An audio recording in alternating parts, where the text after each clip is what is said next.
अस्सलाम वालेकुम। हाँ जी दोस्तों, मैं जनाब अज ये वीडियो बना रहा जेह्ड़ा असी स्पेशल अज दावत जनाब पहुँचे हैं लबाब रोड अबाउट दुबई। ये होटल जनाब बड़ा मशहूर कराची पेशावर होटल है। इन्हों की कढ़ाई गोश्त जड़ा है ना फ्रैश गोश्त जनाब बना के आर्डर था, स्पेशल आर्डर था, बड़ी ज़बरदस्त चीज़ है। वो इन्होंने को जनाब स्पेशल आर्डर से तैयार करवाई है जनाब। असी रिसीव कर रहे हैं चौधरी मुन्ने चाहे विकास हमजा चौधरी। तो उस तो बाद जो असन ये साढ़े तो बाद आए ना, पहले इन्होंने पहुँच के इन्होंने इंतज़ार कर रहे सन, तो ये भी पहुँच आए हैं राजा रियान साहब मेरे नाल। उस तो बाद जनाब उस्मान तो सुलेमान भट्ट जनाब, ये जनाब असी सारे ऑलरेडी इतने मौजूद सन, पहले इन्होंने इंतज़ार कर रहे सन।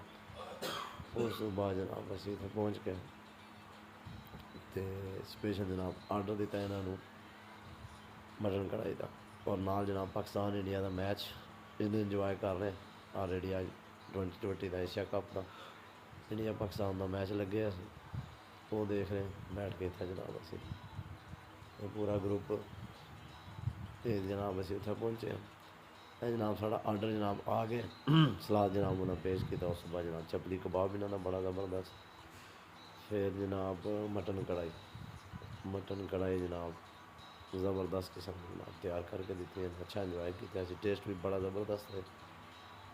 उस तो बाद इन्हों की जनाब फ्रैश दुध की चाह, फ्रैश दुध की जी चाह जनाब दुबई बड़े घट होटलों तो मिलती है, नॉर्मली जो वो रैम्बो दुध की लभदी, फ्रैश दुध की चाह जनाब। उस तो बाद जनाब वो जनाब असी इंजॉय की थी इतों, वो इंजॉय करके जनाब चाह तो मैच का जनाब पूरा स्वाद लैके फिर असी जनाब इतों निकले।